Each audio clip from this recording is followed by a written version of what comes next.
Thank you, Mr. Chairman. A couple months back, I pulled in, asked for a meeting with several of the agencies that were in charge of protecting the Capitol for Inauguration Day. I was very concerned about the president after 2 assassination attempts, and I was also concerned about, just a drone attack here or another type of attack when you've got all the members of Congress, all the cabinet executives, et cetera. That's a huge, juicy target. One of the things I learned is that Capitol Police doesn't even have the authorization to mitigate and deal with drones.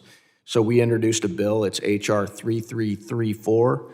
I would love it if the chairman would consider supporting this effort to give Capitol Police the ability to take down drones. I realize there's the Secret Service as well that has the capability and the authorization to do so, but if we're not even willing to give authorization to protect the Capitol, I think that's a pretty key indicator that we're not prepared to protect the rest of the country, which I think needs to happen. And so I appreciate, Mr. Walker, you bringing up the integrated airspace management needed.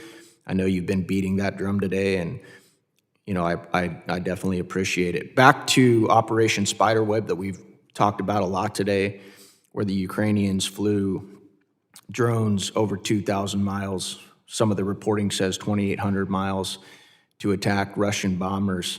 Very sophisticated operation, and I'm glad, Mr. Hutton, you brought up the fact that some of our adversaries could launch an attack like that mimics that attack from outside the U.S. Is that correct?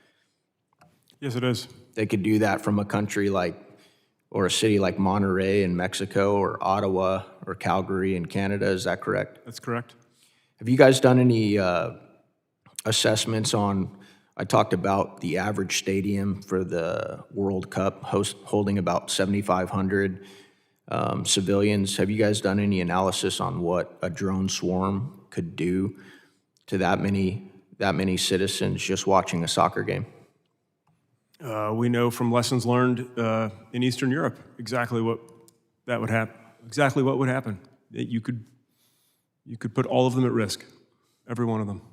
Yeah, absolutely, absolutely. Well, I appreciate you guys coming today. I want to again. I know I talked about this in my first round, but I want to publicly say that I think FIFA and Homeland Security should absolutely host all of these events coming up for a short-term fix in domes, because I think that would greatly mitigate the threats that we're talking about today. Because when you host it in a dome, then you start filtering, people watching the games through magnetometers.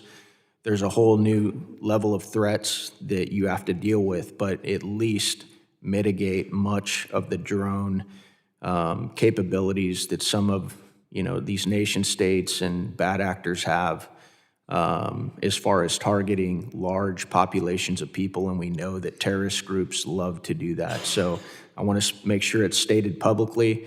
And Mr. Carter, I think he left, but I hope that my other colleagues on the panel will considering sponsoring my bill and working with industry leaders like yourself in making sure that we're proactive and not reactive, because as you guys know, this place moves at a snail's pace, and it almost seems as if most of the time we have to wait for a catastrophe to happen before we actually move on anything. So thank you.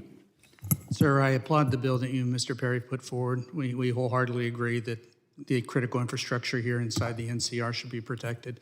We would urge that we also protect the other 50 state capitals and legislatures that are there. Absolutely. Thank you.